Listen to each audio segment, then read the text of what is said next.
Hello, everyone. My name is Ramses Thompson. I am the CEO of Conglomerated National Television. The world keeps on turning, and we keep on moving forward. And sometimes it's nice to reflect on who we are and how we came here.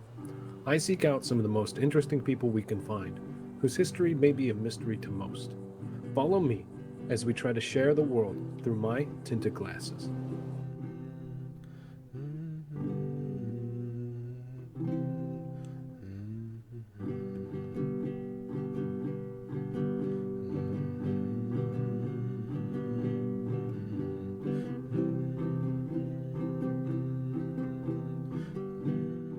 I'm here with Puck Crowley.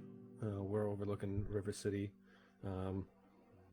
Puck, I know me and you, we've had a long history here in the city, and you agreed to come up here and kind of have a conversation overlooking a place where you've spent a lot of time and a lot of your life. I just wanted to thank you for being willing to kind of talk about it with us today. Oh, it's an absolute pleasure. More than happy to be here with you. I'm just glad we can finally get this done. Yeah, it always seems that we get started with something and never have an actual time to be able to do it. So, for those that don't know who you are, Puck, who are you? Like, how old are you, and what do you do around here? My name's Puck Crowley. I'm 25 years old, and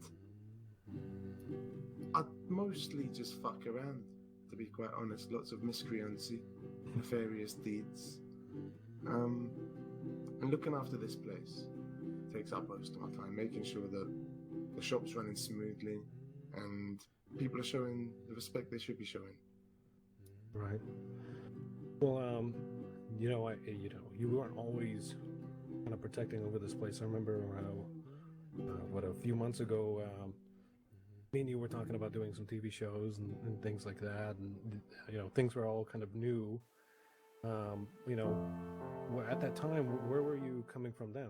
Are you always been living in Los Santos, or? Well, I've always been an incredibly free spirit. I spent most of my adult life traveling the world, going all over the place. North America, Asia, Europe. It wasn't really until I found Los Santos that, I don't know, something stuck here, And for whatever reason, I haven't moved on yet. And I seem to be developing something of a life here, which is something that's taken me by surprise. You said you kind of traveled around the world when you were younger. Are you a military family, or? No, not at all. Crackheads, actually. Rich crackheads, though. I come from a long line of sort of like mystics and spiritualists, fortune tellers, that sort of thing. And yeah, quite a lot of sort of antique artifacts hoarded by some strange old people ended up in my possession. And I kind of just sold it all on eBay, made a fair bit of money, and just started traveling. So when you came to Los Santos, what was your expectations then? Well, just there's another spot, or? No, there was a certain spiritual pull towards this place. I mean, first and foremost, I am a spiritualist. That's something that's I've sort of diverged from in recent days. Tarot card readings and just general spirit cleansings were my bread and butter for a long time, Even upon moving into the city, most of the time I was just doing tarot card readings in the early days to make my money. Oh, I didn't actually know that about you. So you were taking that pretty seriously? Is there like a particular... Oh, incredibly seriously. I'm very serious about my tarot card readings. And at this point, it's something that I only do in dire circumstances or for people that I love very greatly, Well, yeah. I mean, I can understand that. Everybody needs to find some kind of direction, and that's helped you? Oh, what, the tarot cards? Mm-hmm. Yeah, definitely. Oh. I mean, that's crazy to see. Like, is that a particular, like, religion in particular when it comes to the tarot cards? It's purely, it's all psychological, They're just a therapy tool. Each one of those cards represents a different part of the human experience, a different part of the human psyche that we're all going through all at the same time. And to just highlight a tiny little window like that, to highlight a tiny pinpoint in your brain and think, oh, how does this relate to what's going on with me right now? And it's a very powerful thing. Did you do a tarot card reading when you came to the state for yourself then? Yeah, I did. Do you mind sharing what that was? Do you remember? The Wheel of Fortune. Okay, you're gonna have to inform me. What's the Wheel of Fortune stand for? The cycle. Oh fuck! Hang on a minute. Sorry. Oh, yeah. Looks like we've got interrupted by something. All right. Well, sorry about that. Geez. We were talking about your tarot cards, Buck. Yeah. And that when you came to the city, you would roll the Wheel of Fortune? The Wheel of Fortune.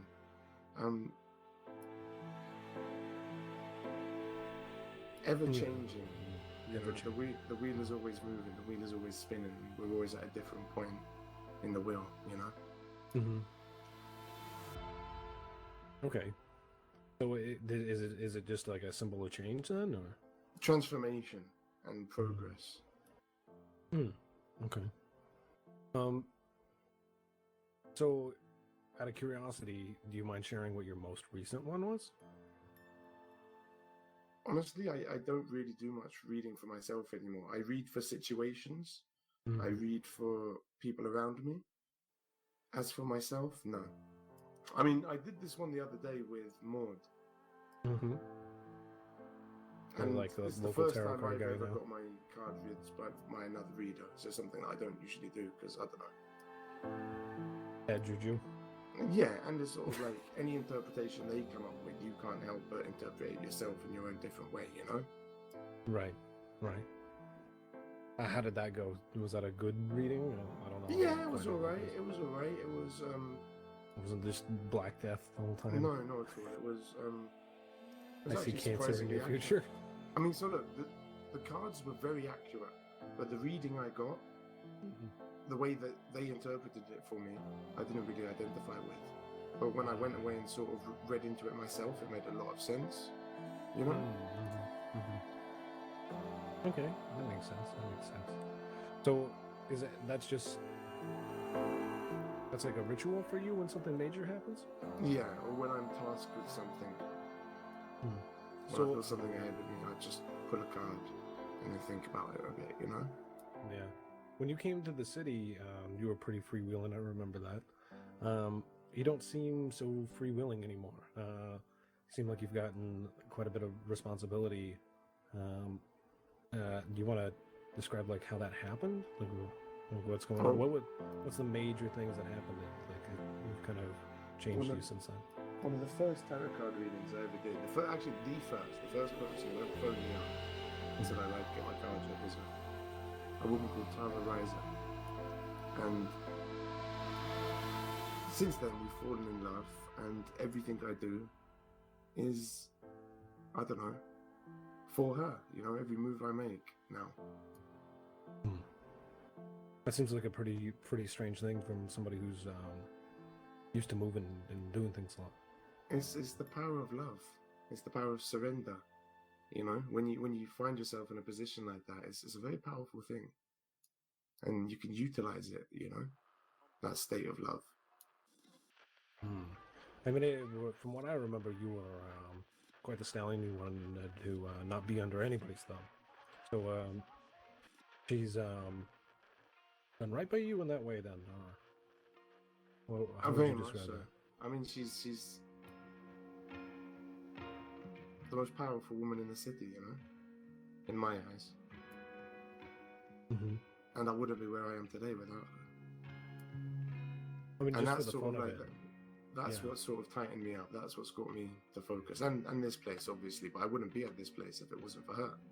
You know, she's the one who brought me down there. So, well, how did you start with this place behind us, which is River City Customs? I mean, I was just rolling around with Tara, right? She showed me how to rob houses. We're up there robbing houses together, and then we just would roll down there when we were done. Talk to Mambroni every now and again, and then, I mean, obviously there's Ellie as well, Tara's best friend. And together we formed something of a dream team, the four of us. We'd hit Vangees, we'd do whatever we want, and we still do to an extent, but there's bigger stuff going on. Right. So, I mean, for the most part, you kind of acted as security for RCC, River City Customs here. Basically, yeah. I'll tell people to fuck off. Yeah, that's about it, really. Yeah. I mean, so. I mean, I don't know how it works. From what I understand, you have a son now. Is that the way that works? Oh yeah. I adopted young Jimmy. He's the apple of my eye. He's the heir to my empire. You know. Mm-hmm. So, how did that come about? Like that seems like a pretty big change too. I mean, you went from a simple level of responsibility to, you know, it almost sounds like you're ready for a house with a white picket fence. Oh, or you kind of skipped a step. I wish. I mean, it's a lot has changed because taking on Jimmy, I'm not quite sure how that happened. I mean, he's not even that much younger than me. You know, he's only like 6 years younger than me. He's like 2 years younger than Tara. You know, it's a symbolic thing more than anything, you know? Yeah. I've looked after him. I've took care of him. I brought him in here. Yeah. And, you know, there's the definite love there. There's a love there.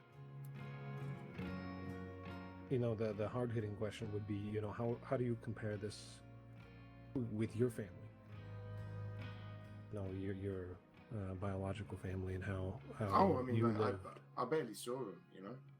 They weren't very hands-on, to say the least. I mean, is this your effort to do the exact opposite of that, or what is? I mean, no, I'm not. I'm terrible to Jimmy. Okay. I'm awful. He gets blown up, but he gets he's been set on fire at least twice. You know. Wow. And no, it's just natural, you know. It is what it is. It's formed just completely on its own. I mean, how do you feel about it seems like your name? I mean, are you and Tara married yet? Have you considered that option? That's a secret. Oh, okay. At some point. Okay. So, okay, we'll ask some general kind of questions for you then. Do you have any like special sayings or expressions that only you use?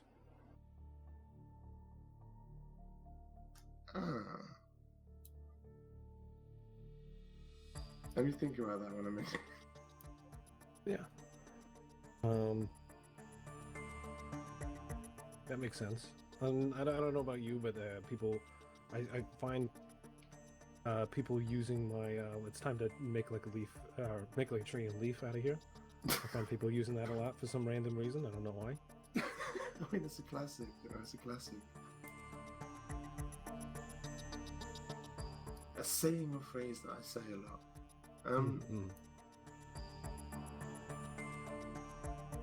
I mean, there's no cheese toasties. It's a very powerful word.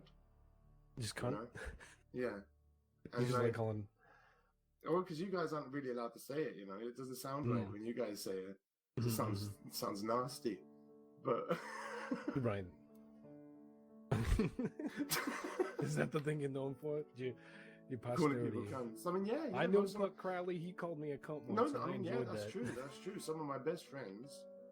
The first thing I've said to them, the first sentence would contain the word cunt. What are you looking at, you fucking cunt? All right. I mean, okay, so thinking about all of the stuff that we've talked about, and where you were, who you are now, do you feel differently about yourself? Oh yeah, definitely, 100%. How would you describe that feeling? I mean, the things I've seen and the things that I've done since I moved to America, the violence, the senseless violence, you know? I mean, sure, I was a shithead back in London. But fuck, man. I don't know what it is about this place that inspires such acts of barbarity, you know? Well, yeah, I mean, a little bit, just because of, you know, I was recently attacked as such. But, I don't know, I mean, what do you think drives that? Do you think it's just this, like, kind of violent culture that we have going on here, or? Ley lines.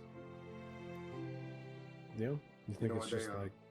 like just waves of power through the land or something? Oh, that's it, man. There's networks, there's grids that stretch across the planet, you know, and this here is a fucking armpit, boys. There's something weird. There's something weird going on here, man. Honestly, I don't know if it's the air with the water or what. It's fucked, man. Yeah, just things turn crazy fast, huh? Yeah. And just some of these people, man. So, do you ever think about your plans for the future and what your plans for that are going to be? No. I leave the future to the future. I deal in the present moment. I deal in the now. So, like the through tinted glasses thing that we're doing is kind of a play on words, because usually, have you ever heard of somebody having rose tinted glasses? Yeah. So it's kind of a play on words for viewing people in a different light than what people normally see. So I guess the better question for you is, do you believe that you are a particularly good person? Like, do you believe that you put, as you said, like, ley lines, do you think you're putting out like a positive energy to be able to make things happen? Or is Everything I do, I try and come from a place of positive energy. Even the bad things I do is coming from a place of positivity. You know? I don't truly believe in good or bad people. I don't think that that's a thing. We all have our moments, you know? Okay. We all have our moments, and yeah, I treat some people very badly, but it's always for a reason, you know. Do you think that that's going to be a part of your legacy? Depending on who you want to ask. have that? I mean, look, it depends on who you ask out here. You can go and ask people about Crowley, and you'll get a million different stories. Some of them good, some of them bad. Some people love me, some people think I'm the biggest cunt to ever walk the planet, you know? Right, I get what you mean. I'm a controversial figure. Why do you think that is? I do tend to deal in extremes, you know? I'll say it like it is. I'm not afraid of a lot. And I can be a bit of a cunt. Just straight up, I can be a bit mean. Is that your how you feel like you are going to find success and succeed, or? Oh yeah, I mean, like I feel like I'm already succeeding in my own way. I'm doing exactly what I want to do. I'm at a place where I feel incredibly happy and things are growing. And I see big things on the horizon. If you had the power, knowing the problems that you see in the world, if you had the power to solve one problem in the world, what would it be and why?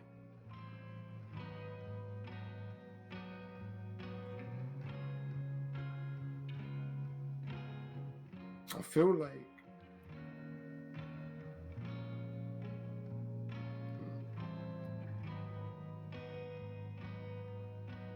It's a big question. For a man who deals in extremes.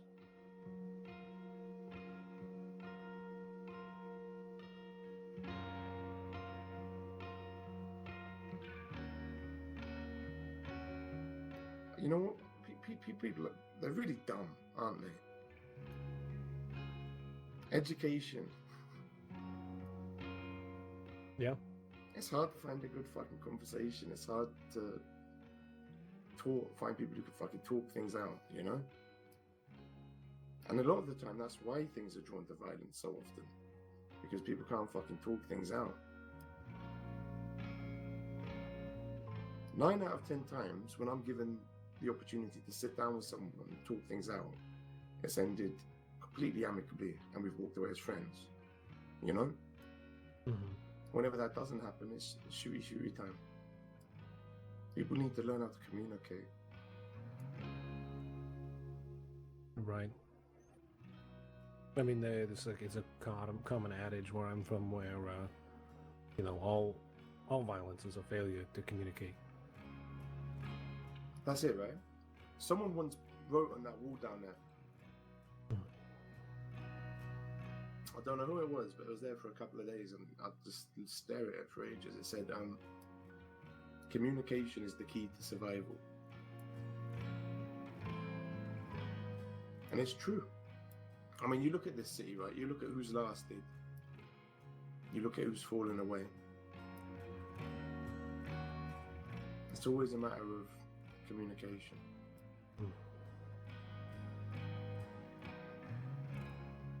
Yeah, I think that's pretty powerful. Who's clear? Who's consistent? Mm-hmm. All right. Well, I think we've taken enough of your time. Thanks for taking a little bit of time and kind of sitting down and kind of chatting with us. I know that these are a lot of out of the blue questions that you don't normally get, but that's kind of the idea, right? It was good shit. I hope I've given interesting footage for you. I don't think that's a worry. There's plenty of stuff going on, but I think ultimately, Buck, you don't give yourself credit for being interesting. Thank you. Yeah. But now I only see half the story. Oh, there's questions about what was given. There's questions about why I was taken. And all those questions seem to lead to the same place. So the question now is, will I answer all that ancient call of my ancestors to answer with the oldest law around? Oh, there's one eye seeing out from behind these tinted glasses. Oh, don't let the glass eye fool you into thinking I can't see. Oh, there's enough time to wait and enough time for action. Oh, these things aren't exclusive when they come to this sort of thing. So if you're standing here, oh, wondering what might be coming, well, perhaps you should have reached out before we started. Oh, there's one eye seeing out from behind these tinted glasses. It wasn't much